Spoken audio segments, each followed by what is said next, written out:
Nobody warns you that the 4-month sleep regression is different to every other one. So every other regression your baby goes through, the 9-month one, 12 months, 15 months, even the 18-month one, they all come down to things like learning to crawl, walk, stand, new words, starting daycare, and you usually ride those ones out, you stay consistent, you give it time, and sleep often settles on its own.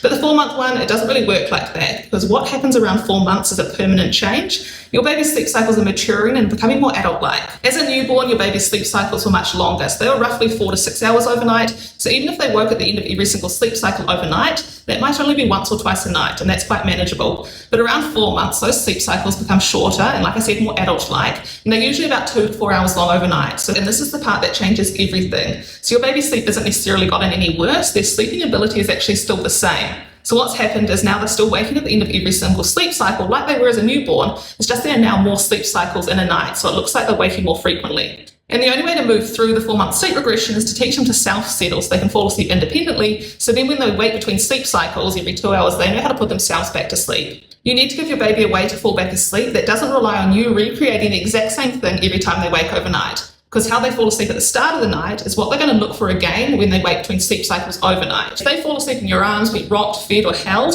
all the way until they're asleep, and then they wake up alone in their cot, it can feel completely different to where they last remember falling asleep. They wake up confused. They're not just going to roll over into a second sleep cycle and go back to sleep. They're going to wake more fully and cry out for you to come and fix it, to put them back to sleep, because it's the only way they know how. And this is why rocking and feeding to sleep starts to take longer as your baby gets older, because they're trying to catch you, placing them in their cot. And that's why they ping awake sometimes as soon as you transfer them into their cot, or maybe 10 or 20 minutes later, because they're on edge, they're in a light sleep, trying to catch the person who keeps putting them into their cot after they fall asleep. Or think about it like this: if you fell asleep in bed with your partner cuddling and then you woke up alone in the kitchen floor, you'd be confused. You have no association with the kitchen as being somewhere you sleep. Our babies are the same. If they've never actively fallen asleep in their cot or their bassinet, then waking up there alone feels as just confusing as waking up in the kitchen floor to ask them. So your goal to get through the 4-month sleep regression is to make sure that your baby is falling asleep at the start of the night in the same environment they're going to wake up in the middle of the night.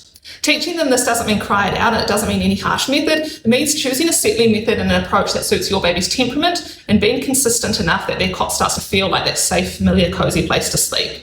And this is why the families that I support can go from waking every 2 hours overnight to long stretches of sleep and sleeping through the night in less than 2 weeks, because their baby finally has another way to fall back asleep that doesn't rely on someone else doing it for them every single time. Inside my course, I walk you through exactly what's happening, how to pick a positive sleep association and move away from those deep-rooted ones, how to choose a settling method that actually fits your baby's temperament, and what to do when they don't resettle straight away. So what happens if they are up for 40 minutes overnight and not resettling? So I don't want you to be guessing at 2 a.m. what to do. You have an actual plan. So comment sleep squad below and I'll send you the link to grab it.